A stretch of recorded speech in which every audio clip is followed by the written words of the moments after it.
So hello everybody. Happy New Year. I said it once, but some of you I haven't seen since the New Year. So it's really nice to see everybody today. Um, Hopefully most of you got your yarn by now and are loving on it because it's so yummy. Um, so this month we're doing Polypay sheep and wool. And our Polypay is sourced from the Northeast United States and spun in upstate New York. And and Polypay is a white only produces only white fleece. So ours is tinted with a very small amount of fine dark wool. So that would be like some merino type wool.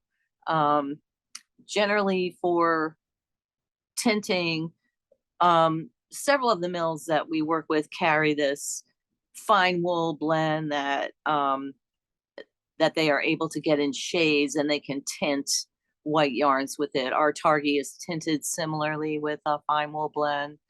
Um, and for this particular installment, it's just got 7% of that fine wool in it. And the rest is all buttery, yummy, high quality Polypay. So Polypay is a really interesting sheep. Oh, first of all, does anybody have any questions or concerns or anything like that? Anybody, just put your hand up or speak up if you need to say anything before we get started. So Polypay is a white, medium-sized sheep. It was developed fairly late. So the breed has only been around for about 50 years, and it was developed in the very late 1960s. That's when the development of it began. And the breed was set by 1974. So it's fairly new and recent. And the breed was developed at the U.S. Sheep Experiment Station in Du Bois, Idaho. Um, these There are several of these sheep stations that are run by I guess, the Department of Agriculture, that exist to do scientific experimentation and analysis of not just sheep, but all kinds of livestock, to make sure that our domestic breed populations of various types are as healthy as they can be, that the genetics are as healthy as they can be. And these stations support farmers and producers to help them make more, to make more of the populations that they run, and to operate as efficiently as possible on the lands that they have. So you'll and you have seen over again, the sheep experiment stations that we have here in the U.S. run by the government are involved in a lot of the development of the modern breeds that we've discussed previously. One that you might remember is when we did the Targi breed, and it was developed at the same sheep experiment station at the time. Anyway, back to the Polypay. The Polypay is white. It's polled, meaning that it's hornless, and even ewes are always hornless, but sometimes the rams are, early on developed these little studs for horns, and that's actually discouraged in the breed. So when a little male lamb has those, usually they're culled out of the breeding flock so that they don't reproduce that trait. The average Polypay ewe weighs about 160 pounds and has a smooth body, free of excessive skin wrinkles. The Polypay is a 4-breed composite of Targi, Rambouillet, Dorset, and Finnish landrace genetics. They are highly prolific, meaning that they are capable of birthing multiple lambs, and very prolific over their lifetime as well. They are maternal dual purpose sheep. So they're bred for meat and wool, and they produce about 9 to 10 pounds of wool per year. Um, Now, looking at the 4 breed composite, they are, and we'll talk a little bit more in depth about this later, but they are bred to have a quarter each of all of those breeds: Targhee, Rambouillet, Dorset, and Finnish Landrace. But you might remember that the Targhee is a comeback breed on the Rambouillet to begin with. So Targhee already has 3/4 of a Merino Rambouillet genetics, and then coupled with the Rambouillet, you'll see in this yarn as you work with it a real, I did anyway, I felt a lot of that Targhee in it. It had that same soft and super lofty feeling, and that kind of buttery woolly feeling as I worked with it. And that's one of the things that I really loved about it. I found that really endearing. And it's nice and lofty, so it has really great stitch definition due to that component of springy fiber. Meanwhile, the Rambouillet, Dorset, and Finnish breeds are all heritage breeds. So you get a lot of varied genetics with heritage breeds, a lot of, for lack of a better word, wilder characteristics within those breeds, because they are more or less unadulterated bloodlines. And so there, in terms of genetics, and we talked about genetics a lot in Barn Box, you get a lot of robust heritage genetics in there, but also finely honed genetics in the Targhee and to some extent the Western Range Rambouillet of for really breeding for soft, springy wool.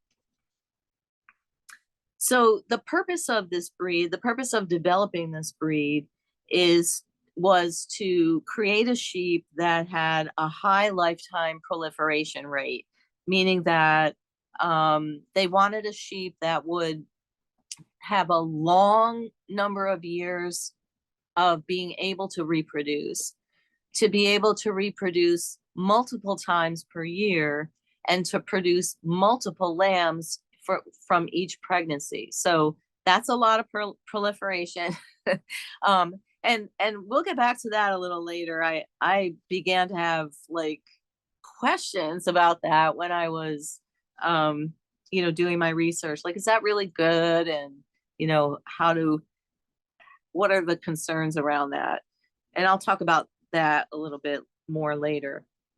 So the Polypay breed does have a reproductive capacity markedly superior to other domestic Western Range breeds. So it was intended to be a sheep that could be raised on the open range as well as in smaller farming situations. So more like a flock farm than a range. But they were really trying to combine those traits in a sheep that would work in both places. Lamb survival rates are greater than those of other breeds as well. The second breed purpose was to be able to start bringing in a large lamb crop at just 1 year of age. So by the time a ewe is 1 year old, they will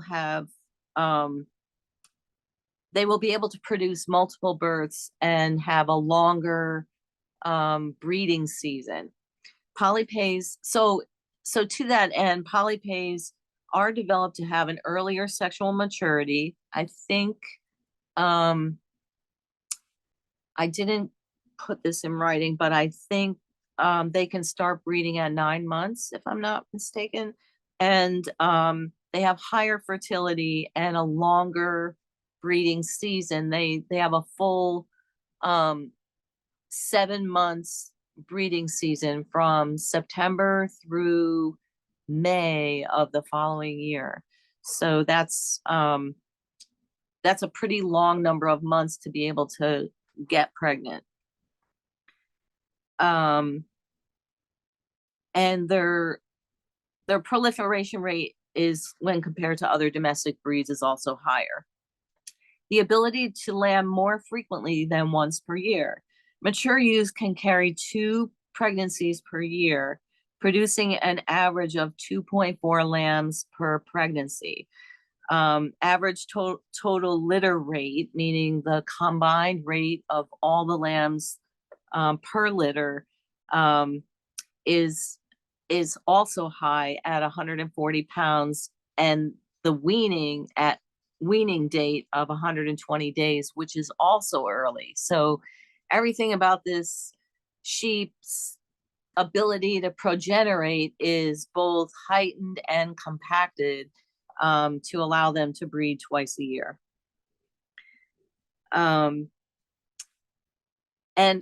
And then ultimately the rapid growth rate of lambs is also desirable. So when an average lamb weaning at 120 days is currently would exceed that for either Rambouillet or Targhee lambs, which themselves are pretty hardy breeds.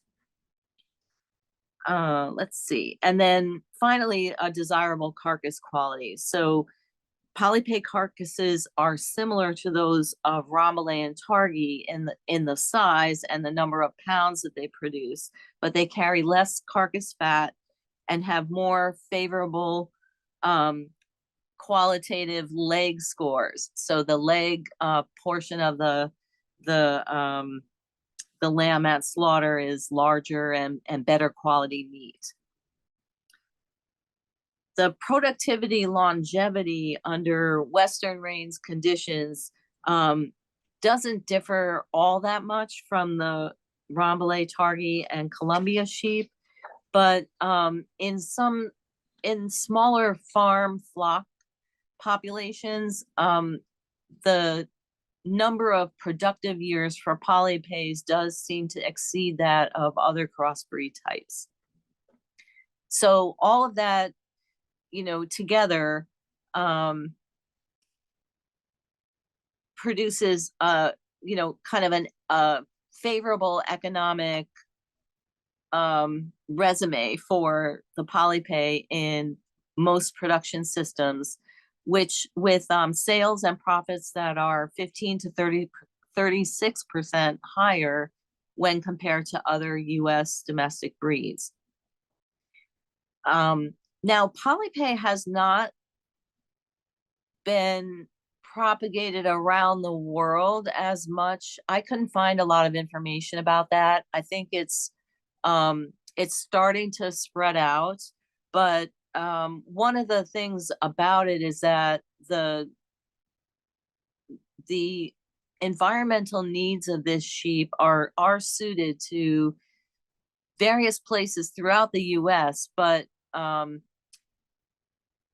the testing of environmental conditions in other countries isn't as well tested yet.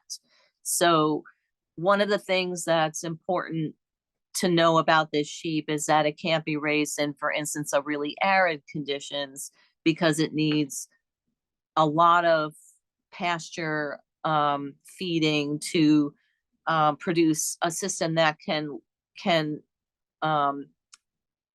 milk multiple lambs per pregnancy. So it needs to be in a more kind of lush environment with lots of rain and somewhat cooler temperatures. So this sheep, like a lot of the modern breeds that we have studied, came out of it kind of was an idea in one person's head to produce a sheep that would end his own frustration at his own farm's lack of production, or not that he lacked production, but he wanted his farm to be more productive. So he was running about 600 range ewes at the time. His name was Reed Hewlett, and he felt that a more productive sheep was needed to make a profit. His dream was to develop a more prolific, better milking and mothering breed that could be raised in both range conditions and farm conditions. And he thought that he should be able to do this through crossbreeding and selecting for those traits. He didn't have the resources to develop a new breed of sheep, but he went to his brother, Dr. Clarence Hewlett, who was a scientist at USIS, the United States Sheep Experiment Station, and Dr. Hewlett devised a breeding plan that would reduce the seasonality and enhance prolificacy, and that was approved by his station to begin research and development. So the two brothers got together with a shared dream to give sheep producers more profits with a breed that offers 2 lamb crops and 1 wool crop per year. And they were kind of on their way. At the same time, so this was in 1968, 1969. And just at that time, the United States was beginning to import the Finn sheep breed, which has, I don't know if you remember this, but Finn sheep produce multiple lambs in a litter. 3 is nothing for them to produce. They often produce 4 or even 5, and it's not unheard of to produce 6 lambs at one time. So the Finn sheep being imported into the U.S. was provided kind of very tempting genetics to explore for this particular experience. And let me just bring up a couple pictures just so you have a reference. Let's see, photos.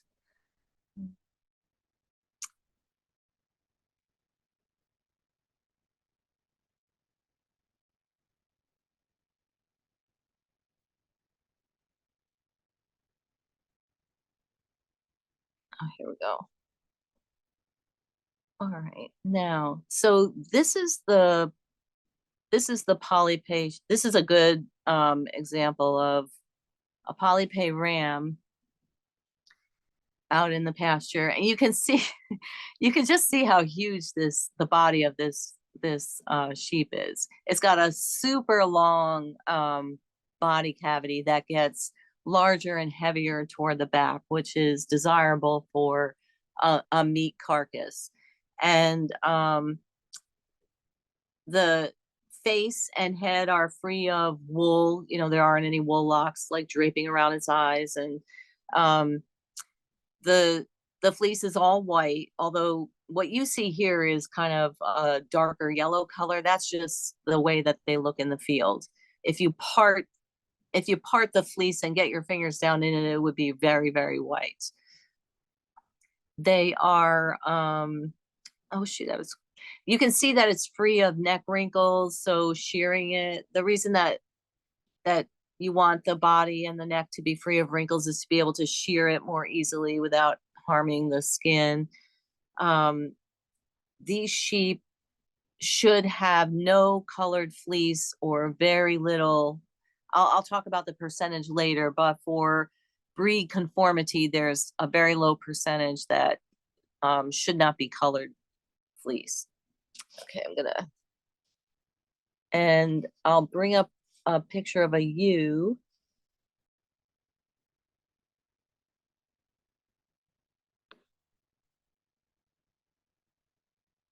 Let's see, here is a pregnant ewe.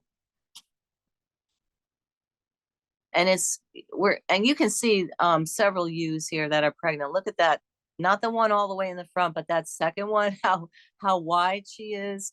She's probably carrying, you know, multiple lambs.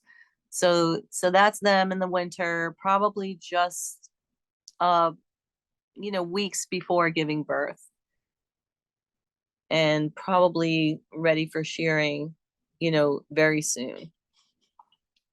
Okay. I said this yesterday, but for people who weren't here in our knit along yesterday, sheep are usually sheared starting about now, between January and March. And because often farmers want to prepare them for birthing by shearing them and cleaning them up and getting their genital area all, very clean and ready for birthing. It's just easier not to have, first of all, not to have all the fleece in the way, but also keeps the fleece in better shape. It's not a good time to shear them after they birth for, probably a couple weeks. They're sore and sensitive, and they don't want anybody coming near them and their babies with a machine, particularly. It's also stressful for them to be sheared. Anyway, the thin sheep breed brought in possibilities for genetics for producing more babies and more and multiple births per year as well. And the short gestation period also was favorable for them. And the thinking was to combine those traits with the outstanding level of hardiness, productiveness of the Rambouillet sheep, which was widely adapted in this country by that time, which means that there were Rambouillet genetics all over the place. The Rambouillet had a wide gene pool to work with as well. The other breeds, the Dorsets and the what's it again? The Dorsets are a popular sheep, as we talked about before, but at that time there were still a small number of them, so their gene pool in the US wasn't quite as varied or wide. Anyway, let's see.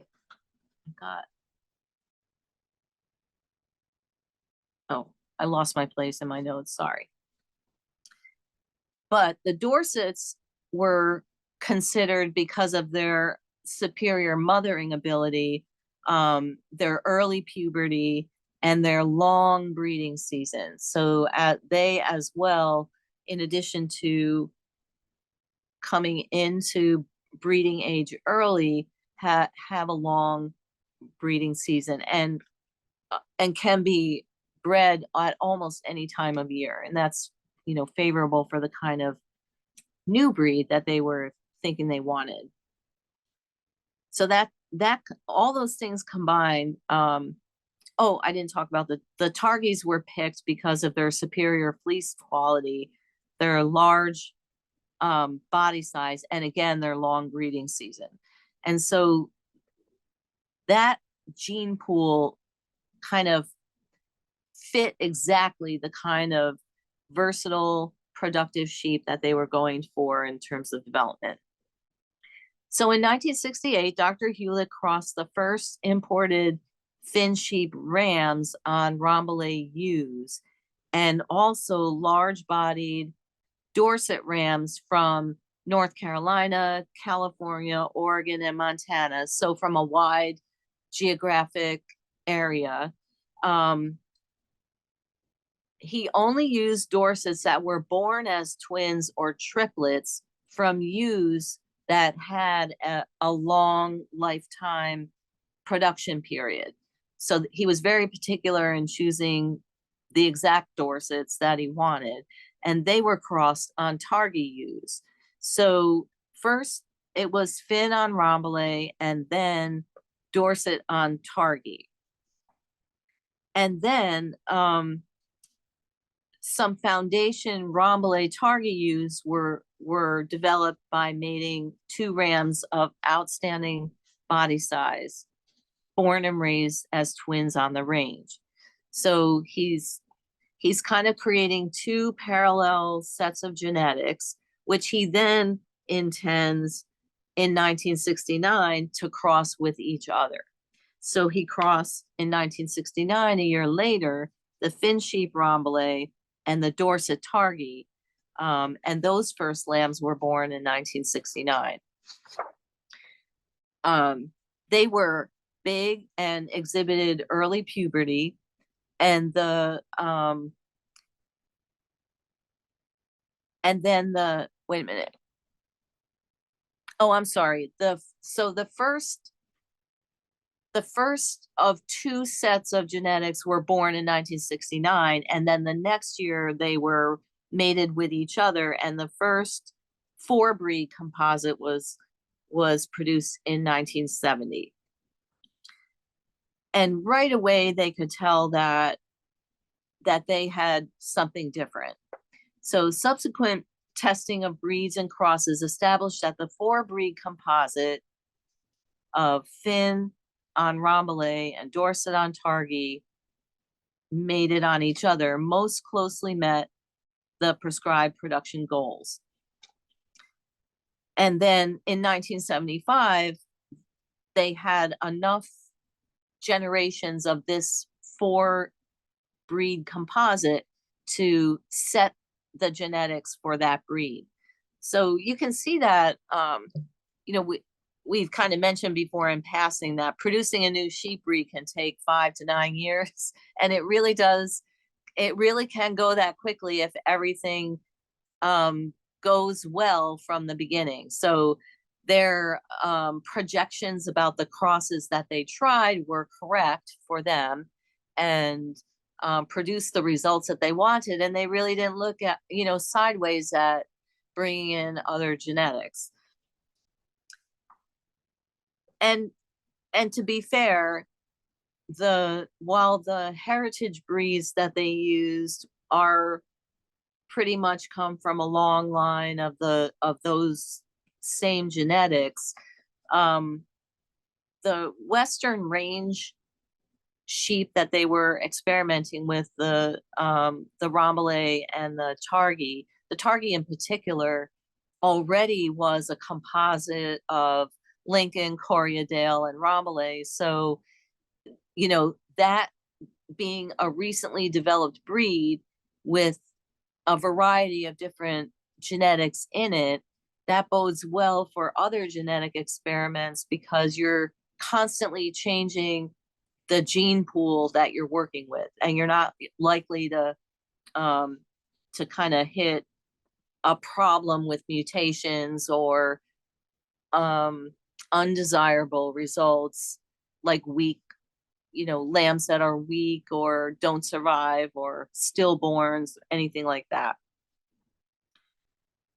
And I realized that, to us, this is very commercial, and it's very forced, trying to get everything that you can out of a breed and kind of scientifically concocting a breed just to have like higher production rates and things like that. But that is the industry that we benefit from, in addition to those kind of forced breeding programs. We're able also to get really nice wolves to work with along the way.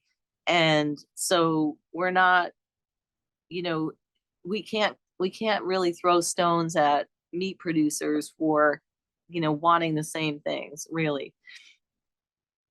One of the things that did cross my mind when I was reading about this, because it did seem like of all the breeds that we've covered, this one was really just an out and out attempt to push the limits of like how productive can we get sheep to be for the least amount of financial investment.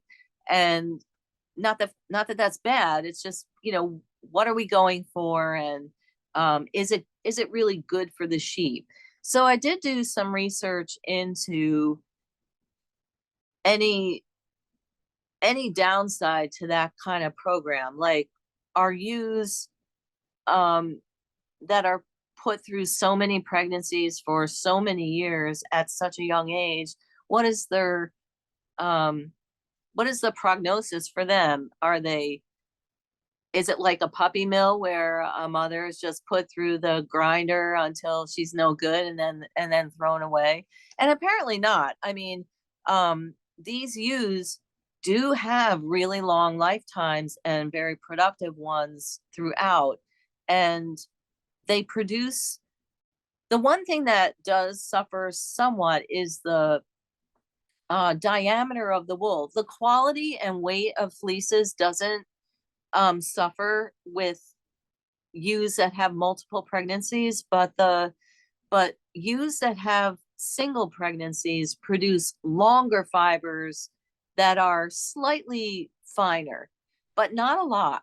So ewes that have multiple pregnancies and are producing milk for multiple lambs produce a shorter fleece that is slightly more, has a slightly higher micron count, but is still within the fine, medium fine wool range. So I thought that was really interesting. Obviously, farmers don't want to be doing a disservice to their flock, to their existing flock by enlarging it, but because they really do need to every animal to be profitable. But the research, I guess, on that isn't, it's either not very available or it doesn't exist, or it's really okay to be putting animals through, or sheep at least, through the, you know, this rigorous production schedule. And if anyone else knows more about that than me, please feel free to contribute to the conversation. But as far as I could glean, not just from research papers from the sheep station or from the growers association, you know, those people are all going to be pro production, but I really looked hard for papers on this from animal rights groups and the World Agriculture Association, the UN association, and places like that, where usually you do find you know, some writings about the humane treatment of animals and things like that. And I was not able to find any of that information. Okay, so by 1975, Dr. Hewlett had coined the name Polypay for this new breed, because poly meaning many or much, and pay to indicate the return on investment in labor. So you know, they're making no bones about it. This is a breed with a big payoff that, you know, they were very proud of slapping that name right on it. So to make it perfectly clear. But even before the breed was named, information on its outstanding performance had spread among the agricultural community, and interest in it grew rapidly. Don't forget that this is a time period, the 1970s in particular. You know, the United States was in a deep recession. Agriculture was suffering greatly.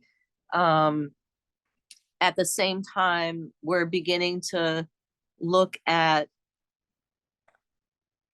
managing land in a way that had a lot more respect than previously given it. You know, we're starting to become aware of the limits of our ecosystems here and in other places, and the planet in general. And so getting more out of the land that you owned and farmed, and the animals that you raise, it becomes a concern, not just of economics for the farmer and his family or her family, but the economics of the planet, using less water, growing more grass, getting more out of every acre, so that you could put a smaller carbon footprint on it. And the other thing that was beginning to happen was that out in the US ranges is that there was a big push by environmentalists to begin protecting federally owned lands. So range ranchers up until that time had lots and lots of latitude, and federal lands were available to them fairly freely and generously, and they were grazing their animals on national park lands, which does help the parkland to some extent, but to do that, they were also hunting and killing a lot of the predators on those lands to keep their sheep safe. And so populations of some of those predators were starting to become endangered. So there was a lot of tussle, and I'm not an expert on this, and I'm not gonna get into that too deeply in this discussion, but all of that is playing a part in ranchers and farmers making the most of the land that they own as they are being pushed back to use their own land more, and to shrink the amount of land that they're using on these federal in the national parks and federally owned properties. So by 1971 to 74, the Polypay breed was being sold at annual uses sales to some early Polypay breeders, and the first all Polypay ewes and rams were sold from 1975 to 1977 across multiple breeders from different parts of the country who shared an interest in developing the breed. So once you get a breed established, you want to first have a small pool of breeders who can kind of share information closely and make changes where needed.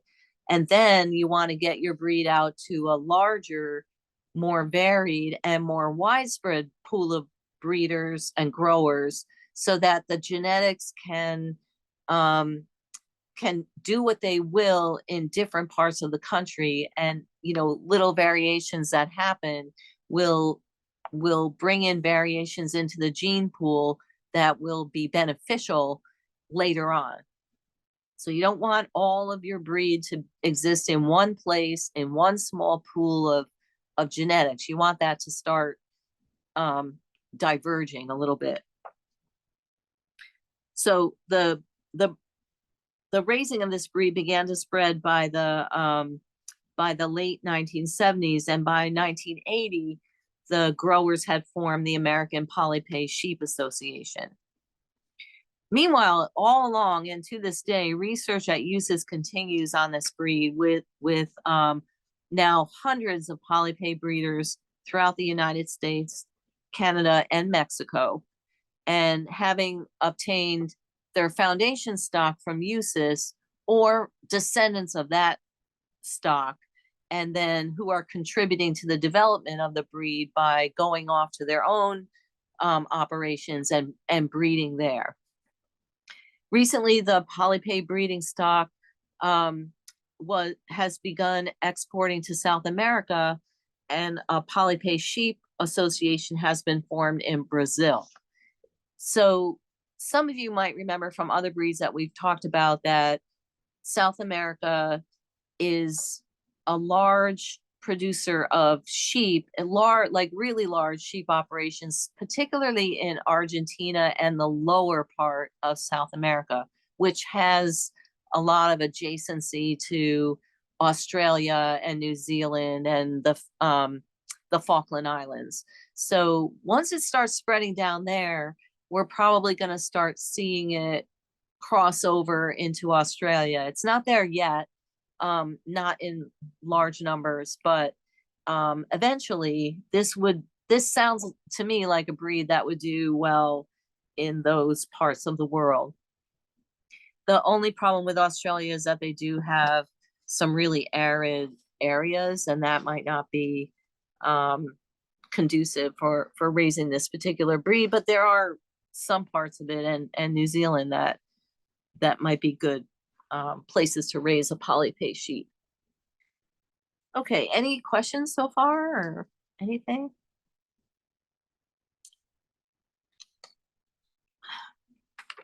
Okay, So just a few, the breed standard physical requirements that are set by the American Polypay Sheep Association are put in place so that breeders are always, striving for a certain standard to keep the breed unique and that it has an appearance and a set of kind of physical characteristics. So free of gross anatomical defects, including entropion, which is an anomaly of the eyes where the eyelids turn inward and can eventually cause blindness. Some dog breeds have entropion in their bloodlines. Parrot jaw or underbite, things like that. Free of wool blindness and facial locks, free of neck folds, free of extreme britchiness or coarseness of wool. Ewes must be polled. Skurs and rams are undesirable and should be discriminated against.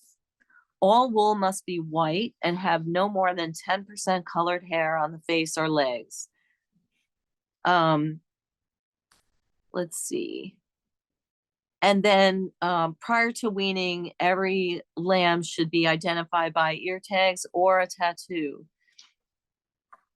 The genetic requirements are that they need to be an offspring of a registered Polypay dam and registered Polypay sire, or be the offspring of the equally proportioned crossing of registered animals of the 4 foundation breeds.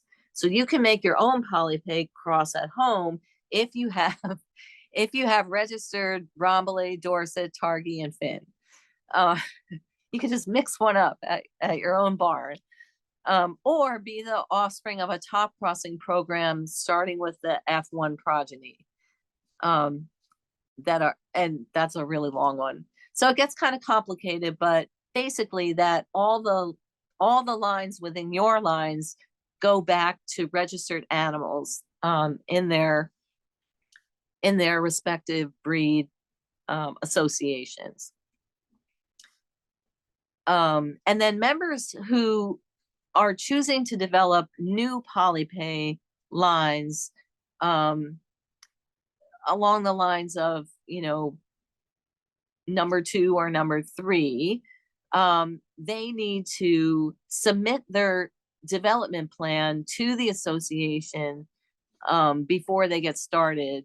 And the board of directors needs to implement a plan with the grower for inspection visits, and the matings need to be registered and all of that. All right. The Sheep Breeders Association is the stated goals of the association are to increase production through selective breeding and to develop through accepted practices a breed that will maintain high production through increased fertility, high carcass quality, quality fleece, functional conformation, hardiness, and a good disposition. But there is no measurement for the disposition part.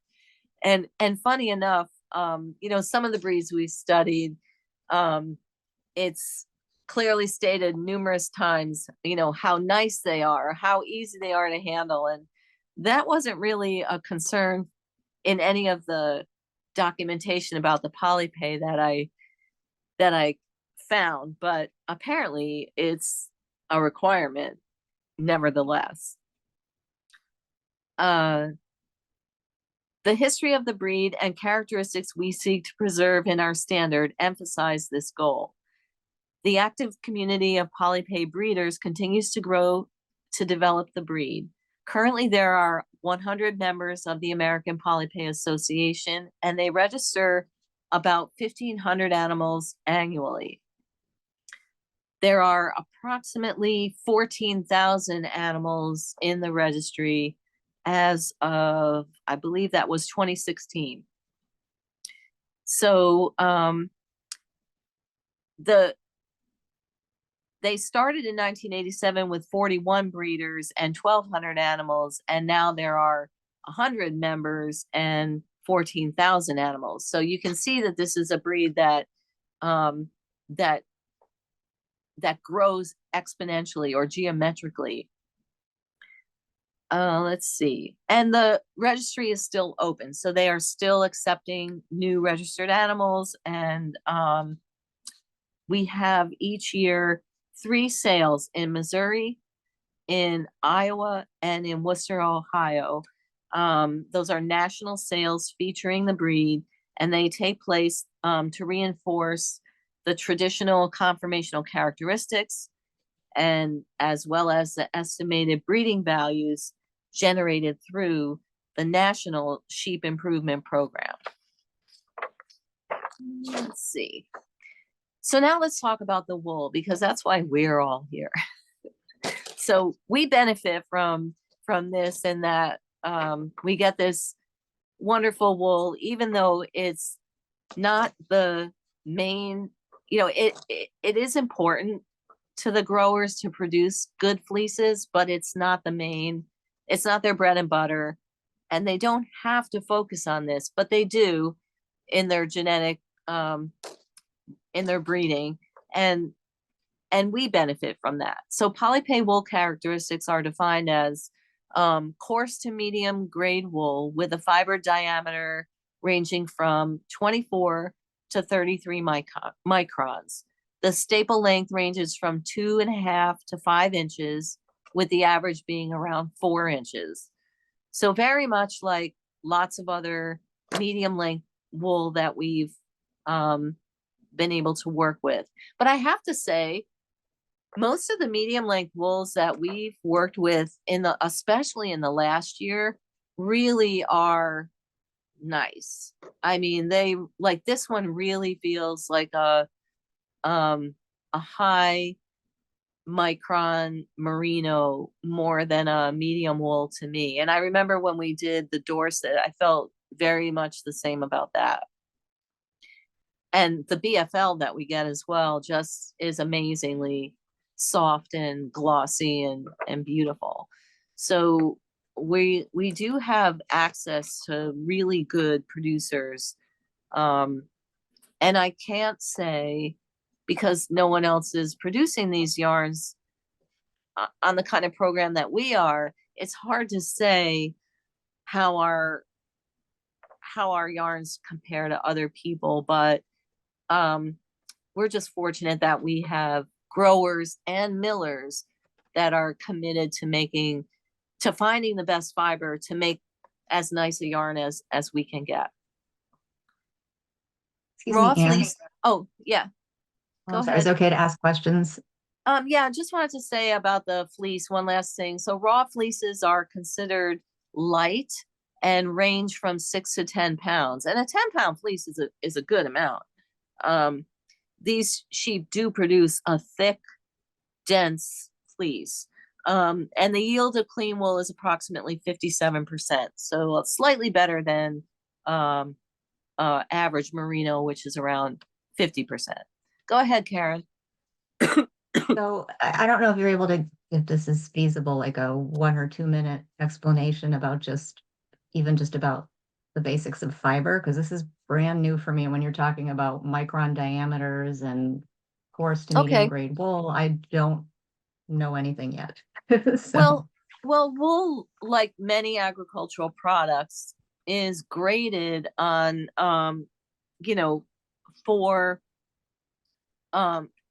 for usefulness, really, overall.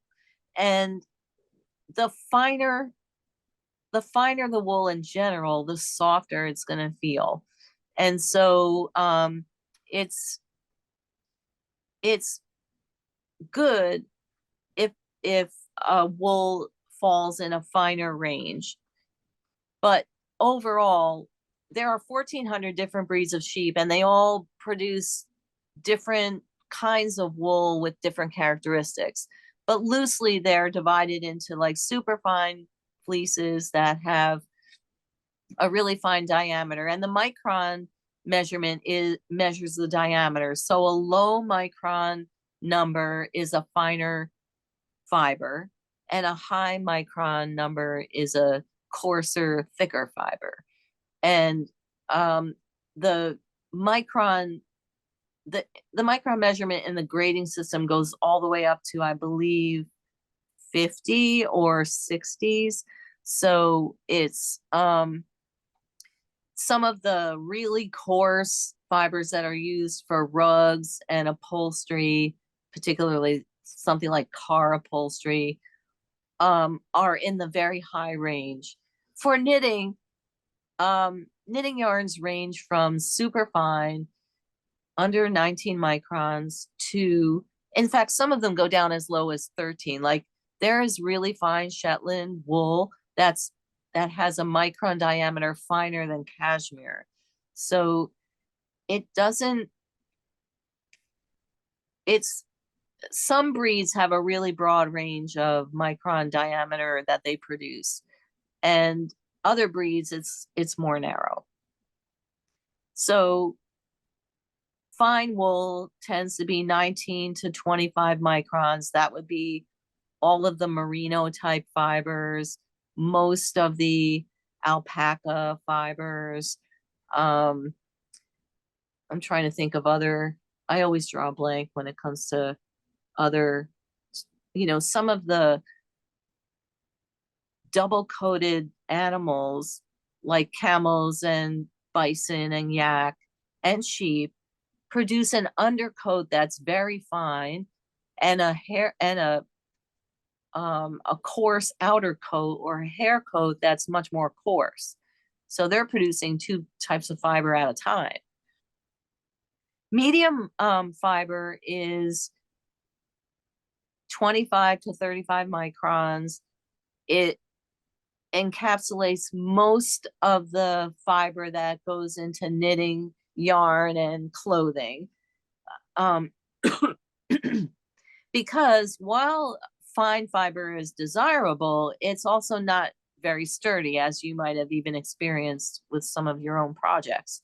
So often medium coarse fibers are the most useful because they not only wear well in the final product, but they go through the machinery, through the processing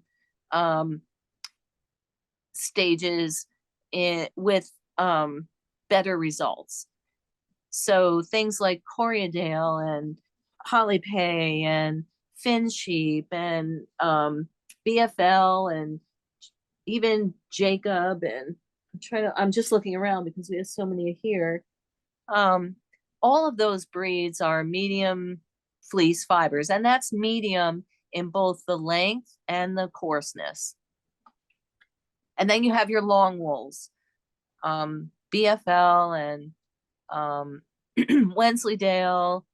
Mohair is another long fiber. Lincoln long wool, Cotswold, things like that. Their fiber is straighter and longer and silkier and shinier, but also coarser. And it's usually very strong. So that's a brief and not very good, probably, explanation of different classes of wool and how micron relates to that. But there are many, very helpful. Yeah, there are many other characteristics that fibers have that that have bearing on the quality of the yarn that you're going to get from a particular fiber. So sometimes with a fine fiber, you can, for instance, strengthen it by spinning it tighter, or give it more springiness by processing it in a woolen process instead of a worsted process. There are lots of things you can do to fiber and other characteristics of the animal that give fiber lots and lots of breadth and leeway to become all kinds of products. If that makes sense, and hopefully it does. And so many times, so the wool industry in itself is a really fascinating entity, because wool comes in from the farm in raw state and is sorted and graded and sold off and blended and sold off to for all different kinds of purposes. And even the most dirty and undesirable parts of a fleece are put to use. Even the grease from the fleece is gleaned off and cooked and melted off and sold back into the cosmetics industry and the laundry industry. And there are many, many uses for the products from fleeces. And our wool industry has all kinds of ways of diverting those products to different places. And the artistry of millers and designers is creating for us the yarns that we produce from a variety of different wool breeds. For instance, my job in my little niche is to think up, new or to discover breeds that don't seem to be represented in the market and try making a yarn with it to see what happens, working with the miller artists that we do, and their expertise in, how many plies should it be and how much tension should we put on it, and should it be woolen or worsted or semi-worsted? What's the best way to spin this so that it's desirable once I get it here? Because anybody can spin anything and come up with a hairy, nasty yarn that nobody wants. But not everybody can create a beautiful yarn from every different type of fleece. And I want to produce yarns that bring all of you on an adventure and will open your minds to all the different possibilities and all the different, and I used this word earlier, terroir, but and I don't even know if I'm pronouncing that right, but all the different ways that environment and food and sun and climate and terrain affect the outcome of the fleece on the sheep. It's like growing food in different places. It's like growing apples in all the different parts of the United States that they come from, and tasting that same variety of apple from different parts of the country and realizing, oh my God, it's a different apple when it grows in New York as opposed to Oregon. So I'm trying to create experiences through the yarns that I produce for you guys and for everybody else. And I'm not, it's a real interest of mine to see what happens when we spin these wools. And the more wools I can find that are not represented, the more interested I am in it. And trying to get people to think differently about yarn than just, is it soft? Is it merino? Is it cashmere? But how can Shetland or Wensleydale or Perrindale be as covetable and desirable to me as cashmere once was? So anyway, that's what we're doing here. And this year in Barn Box, we have a real worldwide whirlwind of yarns. And starting with this one, it's an all-American yarn produced here, mostly produced here, developed here. The brainchild of two American brothers who are range farmers. Like, it couldn't be more American. And that's where we're starting with this. So I got way off on a tangent there, but sorry. But any questions about that? Any questions about that, go ahead. Actually, and that tangent is what makes this unique and vastly entertaining to me. So thank you. Oh, you're welcome. You're welcome. We always try to get that across to people. It seems like there's a place for it in the knitting world, but it also seems like not enough people know about it. So we're always trying to get that out there, to invite people in to experience this. And otherwise you'd have to travel all over the place and go to wool shows in all different little pockets of the world, and maybe you still wouldn't get such a wide variety of yarns as you get through Barn Box. One of the things I touched on before was the effect of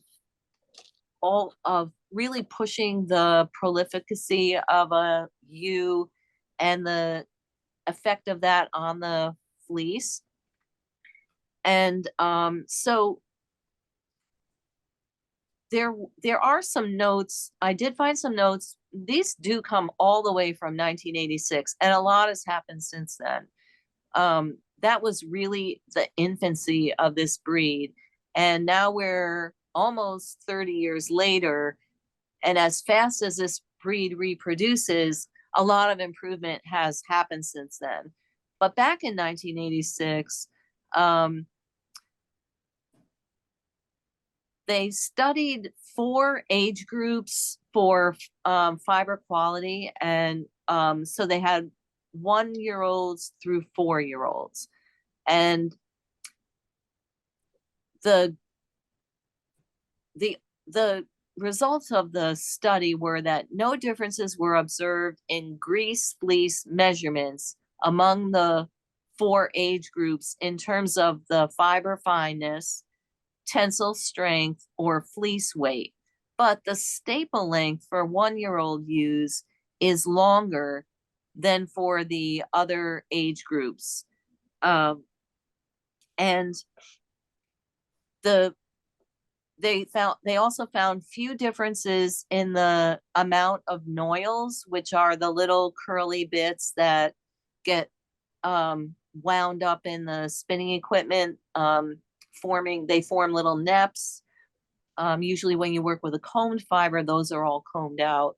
But in a semi-worsted or woolen spun yarn, you're going to see those little puff balls that occur on the fiber, or even little knotted thingies. Those are noils. Some of those in a tweed yarn are put there on purpose, and they're dyed in different colors to make a yarn look tweedy. So noil can be extracted and put to use another way in the wool industry. But so no difference in the amount of noils and other waste products among the age groups, but the 4-year-old lot had the least proportion of top and the highest percentage of noil. And analysis of processed top indicated no differences in fiber diameter, fiber length, or bundle strength. So, but in general, in 1986, wool from the subsample of the Polypay breed under USIS management would be of a less desirable quality for use in the worsted system of processing, but highly acceptable in the woolen system. And that's due to the amount of waste around these noils, which noils occur for a variety of reasons, but one of the reasons is that fiber breaks, or there's an uneven length within the fleece that causes that. So short cuts are another reason. Poor shearing will produce short bits of wool that turn into noil. The percentage of top obtained from scoured wool may not be acceptable to a top maker because of the high level of waste. And additionally, yarns produced do not have acceptable evenness of values when compared to Ulster standard values, which are the industry-wide standard for quality. So in other words, the fibers themselves within the same fleece tend to be uneven in terms of their micron diameter and their level of imperfection. So each fleece would have thick places, thin places, and some neps. Indicating that even in a woolen spun yarn that they might produce fabric of, and we're talking about the commercial weaving industry here, they might produce fabrics of marginal quality. So these yarns also exhibit lower strength values when compared with other types of yarn within the Oster standards. So that would increase the cost of spinning Polypay if the fiber isn't strong enough to make a consistent, continuous yarn ongoing. And I would say that that's probably the reason the mill chose in our case to do the 3-ply yarn, is that if the issue of an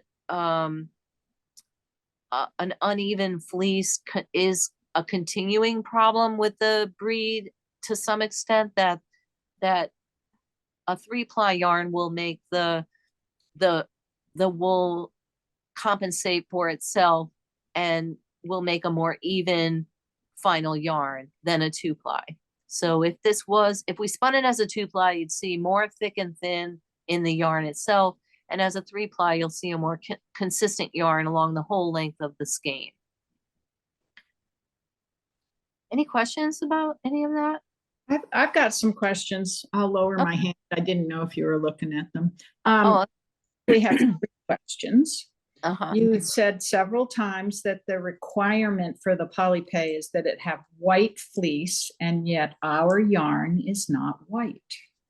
Yeah, and I think I started out the discussion by saying that we tinted it with 7% fine wool, Okay. and you'll see that on your label. Yeah, the 7% fine wool is a it'll be a dark wool, like a charcoal gray or something that is thrown in there to tint it. Okay.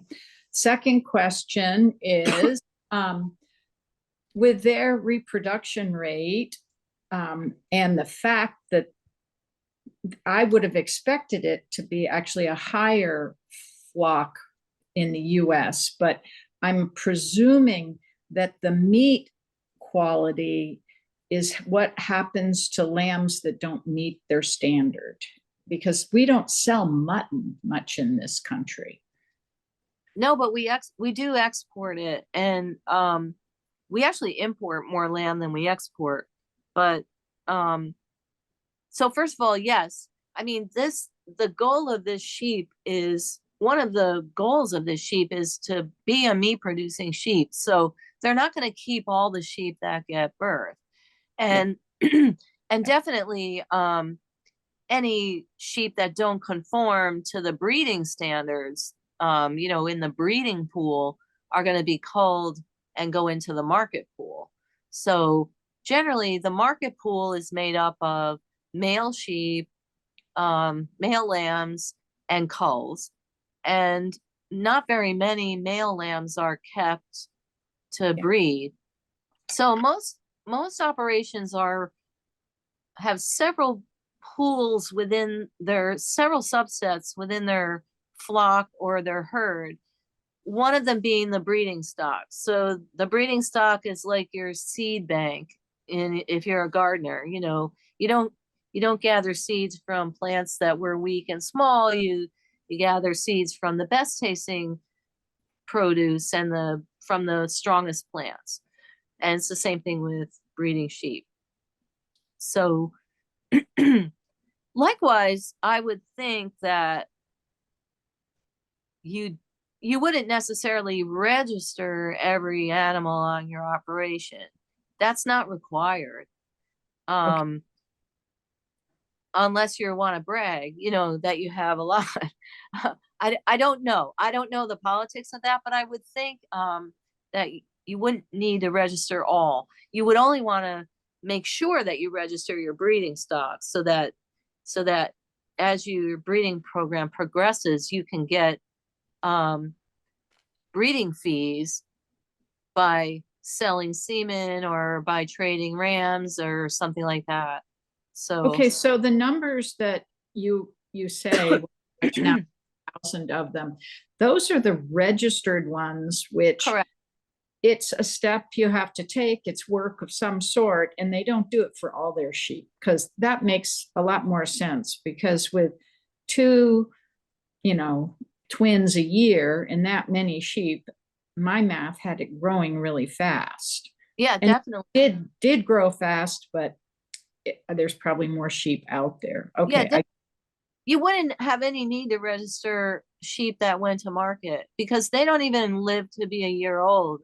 No. They just, I mean, they usually, and this is true in the mohair industry even too, you only keep the very best ones that you only feed over the winter, the very, very best, and your breeding stock. You're not gonna feed sheep all winter long so that their meat gets older and tougher. You're gonna sell those off. Yeah, I get all that. Yeah. Yeah. Just does all yarn dye well when it's white? Does there make any difference on their fiber length and micron and this and that? Because I presume that's why everybody wants white wool, is so that it takes color well. It's not that it takes color well, it's that it can be dyed without, it's a blank slate, literally. So if you dye over gray wool, you can do that. There's nothing preventing anyone from doing that. And for lots of, a lot of hand dyers that work with deep dark colors, they do that. But in general, when fiber is sold into like a big fiber co-op to go into the commercial market, they want white fiber. It's going to get processed. The micron count and length don't really affect how it takes color. It doesn't take color better because it's white. It's just a better background for color. It's a background. Okay.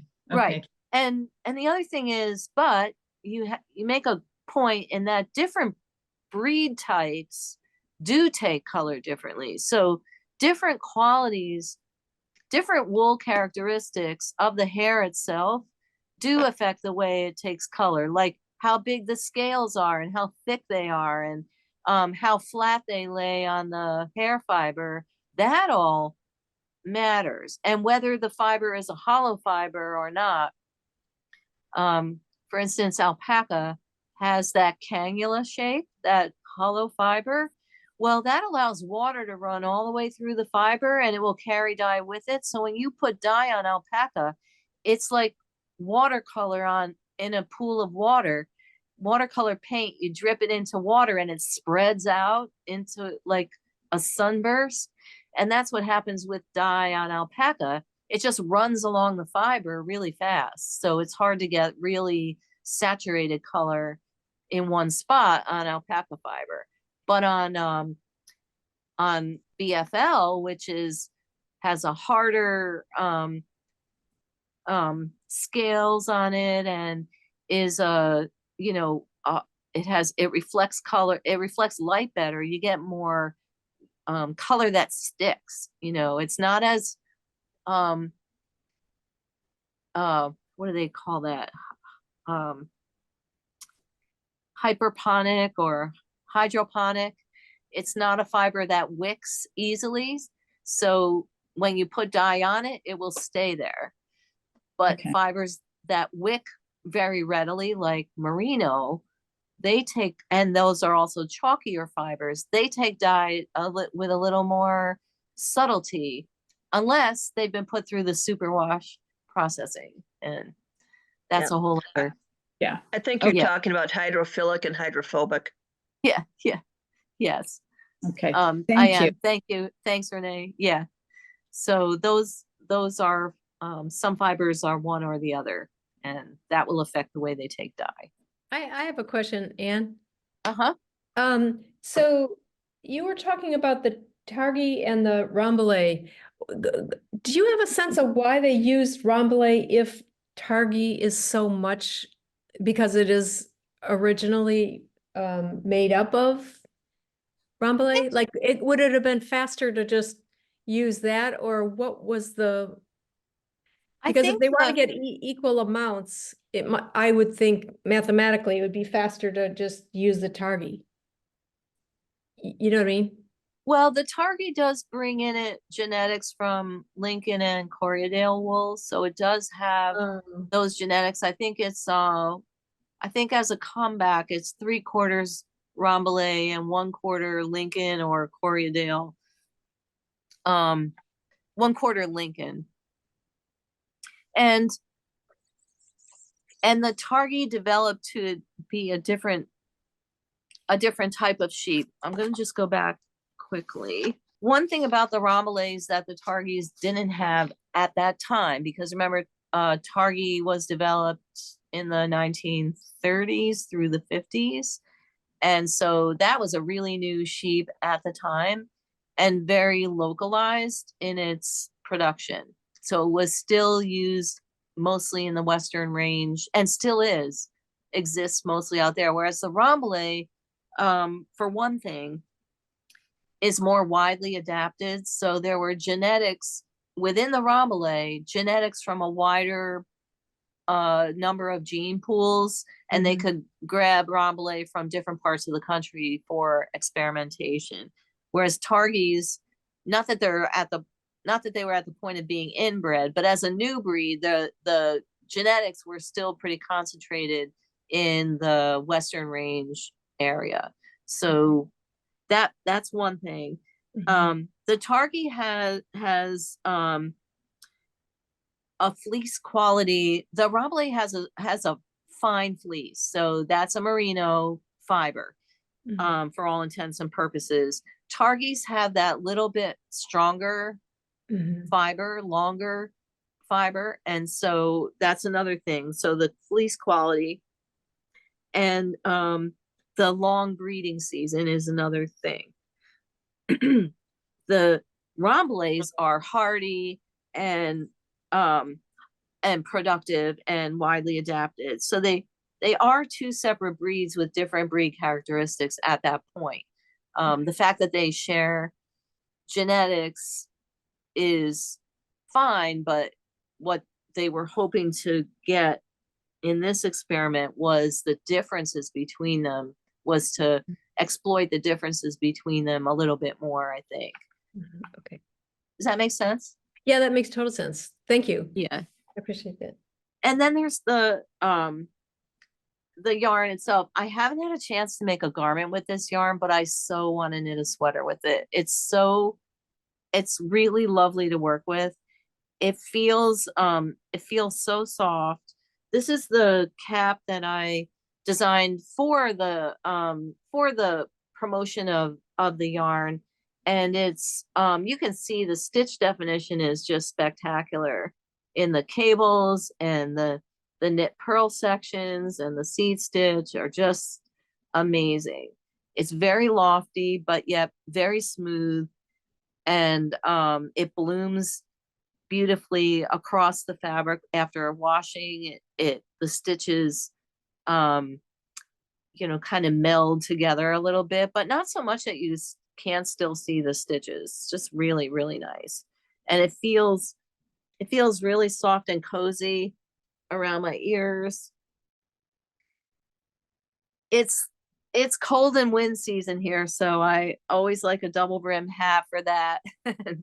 And I just thought, oh, seed stitch would be different, instead of the usual ribbed brim. And I really love the way it looks on this hat. And then the matching mittens. So the design is called Seedbox, and these are the matching mittens. They have a long folded back cuff, and you can make them shorter. I mean, on me, they're pretty long. This is the large size, and it makes a nice long cuff that covers your coat cuff, and can go right up your sleeve if you want to. You can even unfold it to go all the way. It goes like halfway to my elbow, and it's easy to make the hand shorter or longer. There's not really anything tricky about changing the length anywhere. So I realize that I have really big hands and other people might need to adjust. So What size needles did you use? Because this is technically worsted weight and that does not look bulky. no, and it is a high yardage skein. So it is kind of verging on what you might be used to in our DK weights, but I used, and because I wanted a tighter fabric, I used size 4 and 6 for the hat or the mittens. For the hat. Okay. And then 5 and 3 for the mittens. And that's because I did want a tighter fabric, but it really did make a nice fabric on size 7 needles, which is what I'd use probably for a garment. And I found that same thing when we did the trying to remember what we did in a 3-ply. It must have been the Festivus that I needed. Once you go to a 3-ply, the consistency of the yarn and the compactness of the yarn kind of work a little bit better on a smaller needle than, say, the Targhee Tango worsted, which I love to knit on size 10 needles. You know, I wouldn't probably knit this on size 10 needles, maybe, but just Well, depends. That's exactly what I'm swatching in because I was thinking about Unbroken, but I think it's going to be woefully out of gauge. Too tight. Yeah. Yeah. Well, Unbroken was designed for a sport weight No, yarn. I meant Knotty Pine. Oh, Knotty Pine. Yeah, sorry, said the wrong thing. Yeah, because it's a size 10 needle and it's just not looking anywhere close to gauge. Did you wash it yet though? No, I haven't. Okay. Yeah. And are you doing it in the rib stitch? No, I'm just testing with the stocking net to get okay. an eyeball to know if it's even in the range. Yeah. This yarn, actually, the yarn came in from the mill, arrived on Christmas Eve, and I had all of like 1 week to put a project together with it. But so I haven't had a chance to really test, like I have with other of our yarns, how broad a needle range you can use with this yarn. I think you could definitely work up to a size 8 or not even a 9 needle. A 10 might be stretching it. Some of our yarns, it's like the bigger the needle and the looser the stitches, the more the yarn blooms to fill up the spaces. And other yarns have a limit. So I haven't had a chance to really test this on like a very loose gauge, just these tighter gauges. I happen to like the feeling of the fabric unwashed. It doesn't feel too loose. Anyway. Oh, it doesn't look bad. Yeah. No, and that's size 10. So And it will bloom appreciatively when you block it. So don't give up yet. I'm not going to give up. I was just curious because I thought 10s would look very different than it does. And Elizabeth is knitting her box top with it. So that's on size 9 needles, and she's very happy with the right. I may jump sweaters for this particular yarn. Julie's saying that she swatched seed stitch with size 8 and was happy with it, I guess. Julie, can you just tell us? Just because that note went by really fast and I couldn't finish reading it. I'm going to mute. Thanks, Anne. Okay.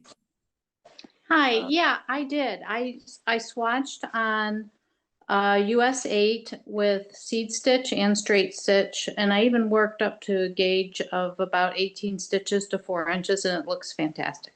Okay, cool. Nice. Yeah. Very nice. I love the seed stitch in this yarn. So it'll be interesting. I actually really love this yarn, and I'm hoping that we can bring it in other shades. Obviously, like our Targhee line, the more tinting we put in it, the higher percentage of fine wool with the Polypay. But we do that with our Target too, and I don't find that it's an unpleasant problem or anything. So our darkest shade of the Target is 50% Target and 50% fine wool, I think. And the white is 100% Target. And I don't find that they perform, you know, especially different from each other. So if we can afford it, I'd like to bring this in maybe for the fall in different shades and design a garment with it, because I really, really like it. It's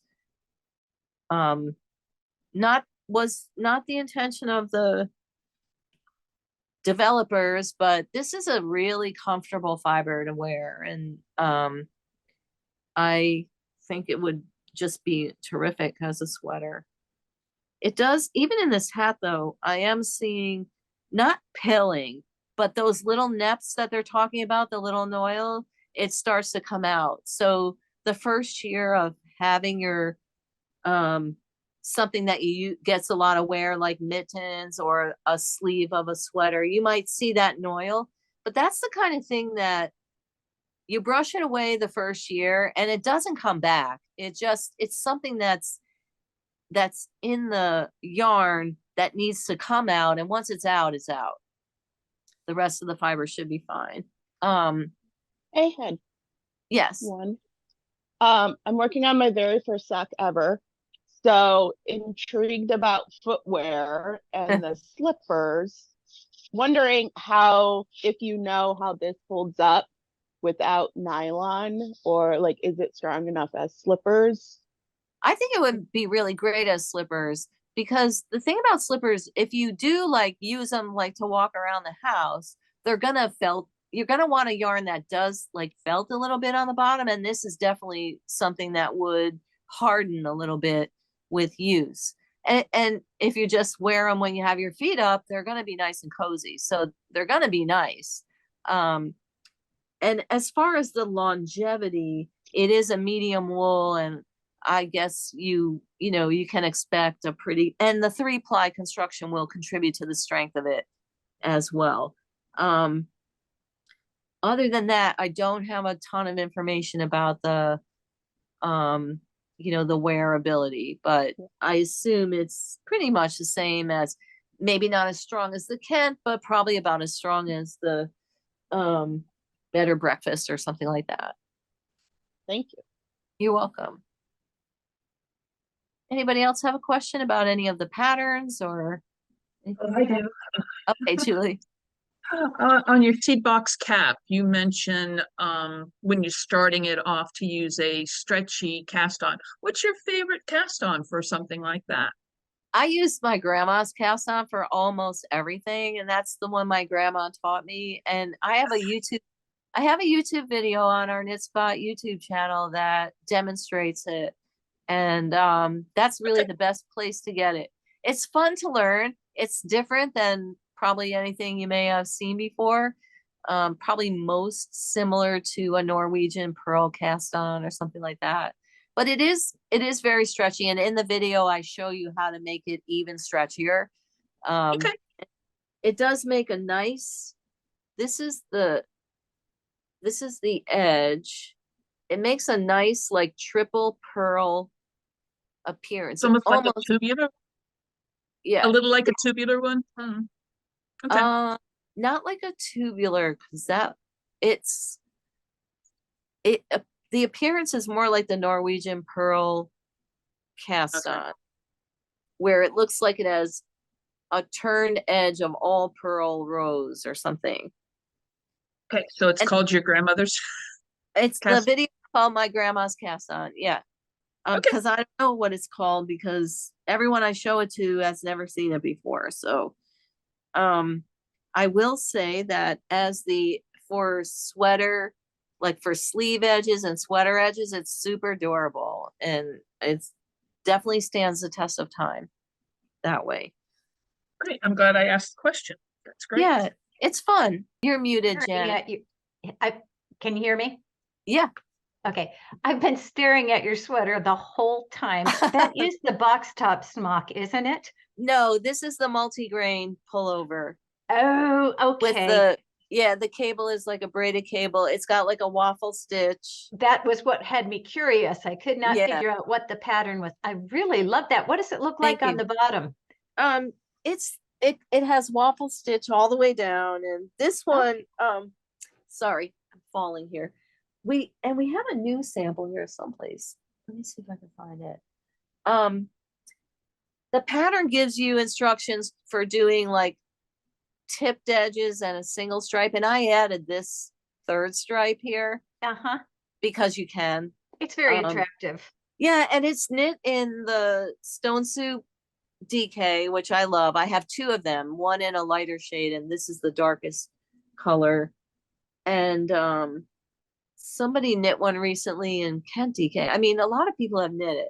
And there's a cardigan version as well. All right, well, But I'm gonna look. let me find Melanie knit a sample for us. Let me see if it's here. This is a brand new one with a V-neck. So the pattern has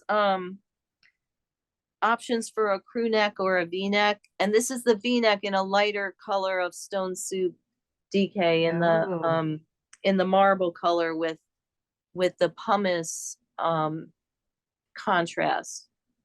So Very as the nice. pattern's written, this is how the striping looks on the sleeves and cuffs. Ah, that's really you nice. can add a stripe. Oh my God, it's so cozy, Janet. And if you're ever down this way and you want to come in and look at it more closely, and we have a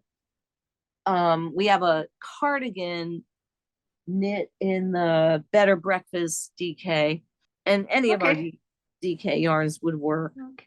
Well, I'll Actually, make a field trip.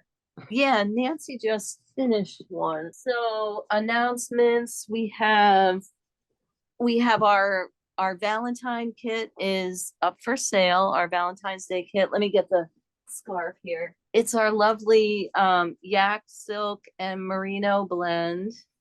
Is it yak silk and merino? Yeah. Really pretty pink color dyed by Asylum Fibers. You can get, this is a new scarf that I designed with it, but you can pick any. There are several other patterns that you can pick, I think, if I'm not mistaken, and or maybe it just comes with this pattern. The pattern includes instructions for a scarf or a large scarf and a stole. So that's up for sale while supplies last, and we're getting low on that. We do have extra skeins of Polypay still, not very many. That is dwindling. And coming up, what else is coming up in February? I have a couple of new patterns that I'm going to be releasing. I designed a jumper length and tunic length sleeveless garment that I can show you pictures. Hang on. With our Milkshake Sport. That's like the side view of it. So it's a lot like the Rust Belt River vest, but it has different cables and buttons down the side, just like the vest. And then there'll be like a mid-thigh length included in the pattern. I'm going to show you a front view now. There we go. That's what it looks like in the front.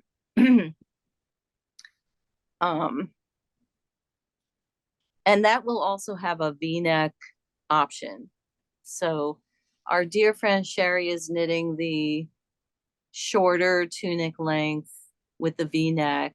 The tunic length, if you take two big diamonds off the bottom, that's what the tunic length would be like. And of course, you know, you could wear it unbuttoned, partway unbuttoned up the side if you want to wear slacks underneath or something. So it could have that kind of swingy look. So that's coming out hopefully for Valentine's Day, but we'll see. And then already working on the next barn box. And the sweater that's immediately behind you with the pretty cowl on it, what is that? That's the Knotty Pine pullover. It really is the Knotty Pine. Okay. Yep. Thank you. And it's in the darkest color of Targi Tango worsted. So the Apolado shade. What Do else? you have, do you have any feelings about doing the rough edges with this Polypay? Yeah, I think rough edges would be really nice. That might be my choice of garment to knit with it. That's what I was thinking of, because I'm, Yeah, I think that would be Okay. really lovely because it has enough drape to make that shawl collar really nice, and it's really soft. It has that softness to it that I like for that garment. okay, thanks. That's what I was Yeah. thinking. I've been waffling about, I want to make a rough edges cardigan because I don't have one. And I knit David's in the stone soup worsted, and it's just beautiful. I mean, it always looks nice when he puts it on. It looks really nice on him. And I'm sure, not just sure, but I'm absolutely positive that it spends most of its time balled up in the bottom of the closet and not like nicely folded or anything. And yet when he puts it on, it just falls really nice. It doesn't wrinkle, it's really nice. And so I was gonna knit myself one in the stone soup, but then I started knitting with this and I was like, this would be really nice too. If we get any test batches of this in a darker color, I probably would knit that. Anybody else have any questions or want to know any inside information? And if I can share it, I will. I'm trying to think of things that are happening. February is going to be kind of not a dead month, but it's a little quieter. But our sweater knit along is in full swing. And it's only been going for a few weeks and it extends until mid-March. So if you want to knit a sweater and you haven't joined yet and you just want company to keep yourself moving along, please join us. It's a lot of fun. We meet on Wednesday nights and Saturday afternoons. And it's a lot like this, where it's very casual and work oriented and, with people who enjoy a lot of the same things. So please join us if you would like. Oh, are we doing a mystery knit along? That's what we're talking about right now. We are planning to do it. We're trying to think of ways to get more people to sign up for the mystery level of the knit along. Both years that we did it, it was a big, we felt it was a big success. I think everyone who does it really loves it. But the number of signups, the number of commitments for us to order yarn for is kind of low. And then when we sell all the yarn is afterwards when people see the product. So it's really hard to order yarn and take a chance on ordering like a higher amount. You know what I mean? It just makes our prediction a little bit difficult. So we're trying to figure out what we should do about that. And what the project really should be. One thing that came up during last year's knit along was to do a color work project, a stranded color work project. So maybe even a yoke sweater. So I have no idea if that's of higher interest to people or lower interest, but I think we might be doing something like that. And what we would probably do is during the knit along, we would knit the yoke and then going right into the Rhinebeck sweater knit along after that, people could join that knit along to finish off the sweater, the sweater part of the sweater, if that makes sense.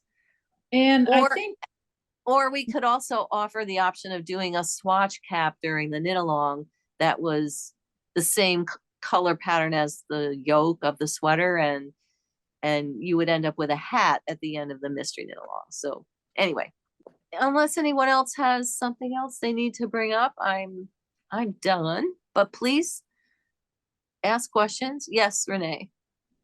I do have just one question on the Polypay.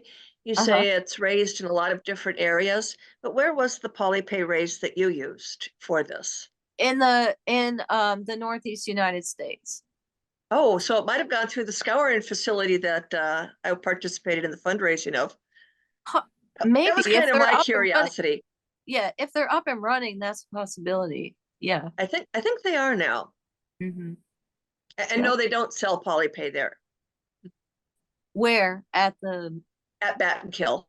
oh, they have, I think they're milling it for a couple of farms, but, their source is definitely local though.